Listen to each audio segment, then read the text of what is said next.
Royal multi speciality மருத்துவமனை உங்கள் நம்பிக்கையின் அடையாளம். 25 ஆண்டுகளாக திருநெல்வேலியின் நம்பிக்கையான NABH தரச்சான்று பெற்ற ராயல் மல்டி ஸ்பெஷாலிட்டி மருத்துவமனை நம்பகமான மருத்துவ சேவைகள்.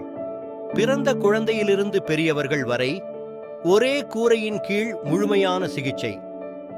பிறந்த குழந்தைகள் தீவிர சிகிச்சை பகுதி, குழந்தைகள் தீவிர சிகிச்சை பகுதி, பெரியவர்களுக்கான தீவிர சிகிச்சைகள், தீவிர இருதய சிகிச்சைகள், ஆஞ்சியோகிராம், ஆஞ்சியோபிளாஸ்டி, பேஸ்மேக்கர் வசதிகளுடன் இருதய அறுவை சிகிச்சை பிரிவுகள், அதிநவீன சிறப்பு அறுவை சிகிச்சைகள், கேன்சர் சிகிச்சைகள், மகப்பேறு மருத்துவ சிகிச்சைகள், அதிநவீன சிகிச்சை வசதிகள், அனைத்து சிறப்பு மருத்துவ சேவைகள், முழுமையான பரிசோதனை மற்றும் கண்காணிப்பு பிரிவுகள், 25 வகையான இன்சூரன்ஸ் திட்டங்கள், முதல்வர் காப்பீட்டுத் திட்டம் மற்றும் ESI காப்பீட்டுத் திட்டம். தென் தமிழ்நாட்டின் நம்பிக்கை உங்கள் ராயல் மல்டி ஸ்பெஷாலிட்டி மருத்துவமனை, திருநெல்வேலி,